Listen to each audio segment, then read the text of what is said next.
Hey guys, it is Wednesdays with Chasey Poo. Why? I feel different. I don't know, whatever. Today's topic is, do I sound sick? I don't know, I feel like I've been waiting to make this video for like so many hours now that I'm doing it. I'm just like, Anyways, this week's topic is trans visibility and like the issues with it. So obviously we gotta talk about the issue of race. And I'm like, I have to, and we gotta talk about this because everyone that is a trans mask is white, and I know that I'm a part of that. And I'm just talking. This is not really media representation; it's more like YouTube. So like, we have that issue. Bless Laverne Cox and Janet Mock, though, that trans women of color actually have someone to look up to, although they are very feminine. I'm not saying it's bad to be feminine, it's just like there's one specific type of trans woman and that's how you have to be, and that's problematic. Which leads me to my next point, that was a small point, but we have zero representation for trans guys in the actual media. So like, we don't have a Laverne Cox, we don't have a Janet Mock. We had Chaz Bono, who like disappeared off the face of the earth after he lost a bunch of weight on Dr. Oz, which like people didn't even know about. I don't even know how I know that. He was on Degrassi for like 5 seconds once too. Like, he's just gone, he's disappeared, and no one ever talks about him again. But when you talk about trans people, trans guys specifically, like, oh yeah, Chaz Bono or Thomas Beatty, who was the pregnant man on Oprah like 10 years ago or something. That was so long ago. Oh my, it's so scary. It's so scary getting old. Anyways, so we have nothing and people basically don't think we exist.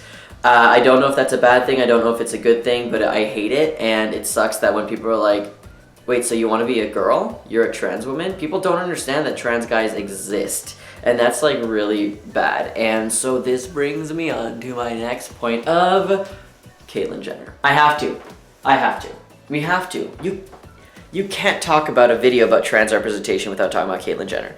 Now, her interview came out almost exactly a year ago, next month, where she came out to the world and then disappeared for like a couple of months and then bang, looking like a beautiful woman, which is, that's who she is, that's what she is, bless.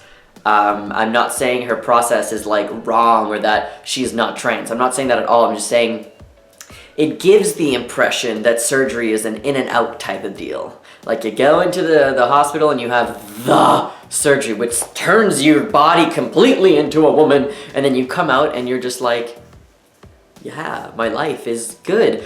And it's not like that, and it sucks because a part of me is like, feels bad for Caitlyn sometimes, because like, she is trying to do the right thing and she is trying to learn about the community. Like, she didn't even know that trans women of color, like a lot of trans women resort or do sex work in order to pay for their transition. So yeah, you can do sex work and like love it and want to do it as your career, and that's blessed. But a lot of people like that they were talking about on her show were doing it only to pay for their transition and to pay for other things. And she had no idea that ever happened, which is so like problematic. It's just like, I don't understand. Like, I get it, you're so privileged, but damn! But then there's a part of me that's just like, I completely cannot handle her. And man, it hurts. It hurts so much. Like, I feel like I'm getting all teary-eyed because I had such hope. I sat on my chair in April of last year and I just sat there and I watched this interview and I cried because millions of people were watching this and millions of people were gonna know somebody who's trans, and they're gonna be like, oh my god, this was a huge, like, the most athletic, I don't remember what the title was, the most athletic person in the world, whatever, because she had won the decathlon in the 1976 Olympics in Montreal, which is amazing that someone that like manly to society transitioned in front of everyone. And like, maybe she wanted to not do it so public, I can understand that, but it's too late when you're on the Kardashian show and stuff like that. But I cried, man. I had so much hope. And then I believe it was the Epsies. She had she did her speech.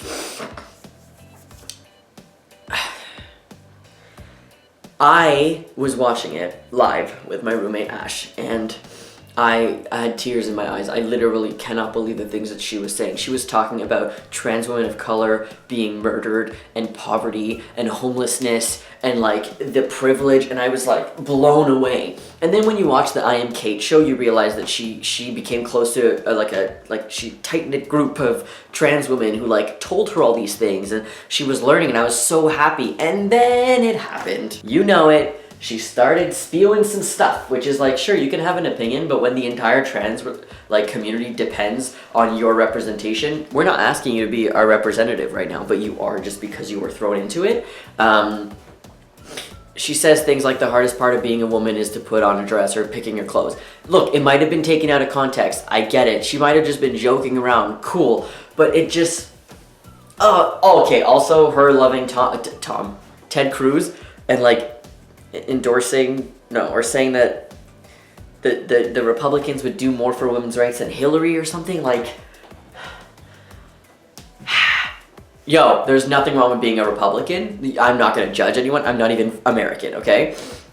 But just for the record, feel the burn, just saying. But like, I'm just saying, like, there's nothing wrong with being a Republican. Everybody has their own views and do whatever you want with them. But when it like literally the person that you're like talking about that you like Ted Cruz, says that trans people are disgusting in like the same month that you just said that, it's probably not the best time to say that. You know what I'm saying? But anyways, this turned into a rant video. There are other aspects of this community that I wish we could talk about more, but without offending other people. Like, I wish that the people who are in power, and I'm going to include myself in this, okay? I'm not in power in the media, but I do have power on YouTube because I have over 40,000 subscribers now, and people know who I am. I want us to use our power to showcase the voices that are being drowned out by the privilege that we have. Now that sounds really strange, and I feel like this is a video I'm making for my personal channel right now, but that's just something to think about. It's something that we need to do as a group, and I think I try to do it in my research, and I try to do it in like an academic setting. I feel like it's like the barrier is YouTube. Like, how do you do it on YouTube? And that's what we need to find out. So that's what I'm going to be doing, and that was my video on trans representation. Let me know what you think, and check out my channel because I have started doing vlogs. So if you want to like see Chase Raw, that's the name of my vlog is literally. If you want to see like Chase Raw, unedited, uncut,